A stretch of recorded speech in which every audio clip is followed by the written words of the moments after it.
have just been briefed by my lawyers on the court ruling in the matter before it, pertaining to my stand against injustice represented by the reprehensible actions of Mr. Biodun Fataybo, and in light of the present and anticipated inquiries from friends, family, and well-wishers, it is pertinent to convey my sincere reaction to the said ruling.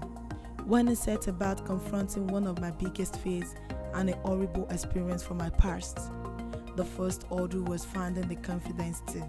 Victims usually do not find a place for their voice, certainly not in our deeply conservative country, where might is right and a virtue, while innocence is a license for abuse and disregard. I had no illusions about the Herculean task before me, in not only openly confronting the man behind the mask, but seeking remedy and sanction against him before the court.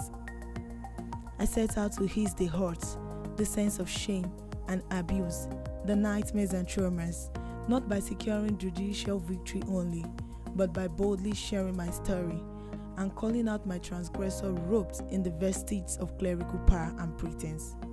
I understood and accepted that, by voicing that, I was silencing the screams in the night. Ever since my story broke, the reactions were mixed, but largely comforting. I noted that otherwise hushed victims of rape and sexual abuse were taking a cue from my stoicism in the face of ridicule and opposition and sharing their equally appalling stories. It is in this response that my victory was sealed, in knowing that one woman's boldness could encourage others and challenge the institutionalized silence and the repression of the victim's narrative by a culture of guilt-tripping, stigma, and an inexplicable clamor to make irrational excuses for sexual offenders. Even so, there is much to be said about what transpired in court. In the court's wisdom, my legal action is starting, and that means the time has passed within which I could or should have initiated the suit. The substance of the suit, which is my allegations of sexual abuse, leading to emotional distress on my person against Mr. Biodun Fataybo, has neither been entertained by the court nor ruled upon. I believe that the effect of the injurious claim in a continuous one that transcends time and place. This has only made me to wonder more what a country we have. I was particularly surprised at the hearing of the case when the court said the file was missing, and later when the court said my own processes cannot be found, and finally the case is out of time.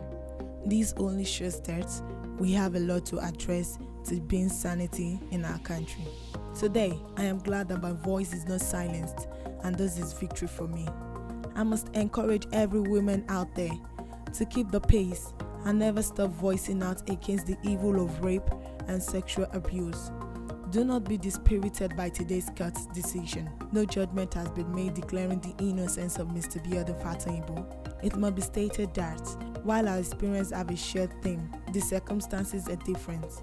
We must not give up, for our victory lies more in finding our voice than anything else. I thank my dear husband for his continuous support, friends, our legal team, and all who have been standing with us in this, as I assure you I am very fine. Thank you.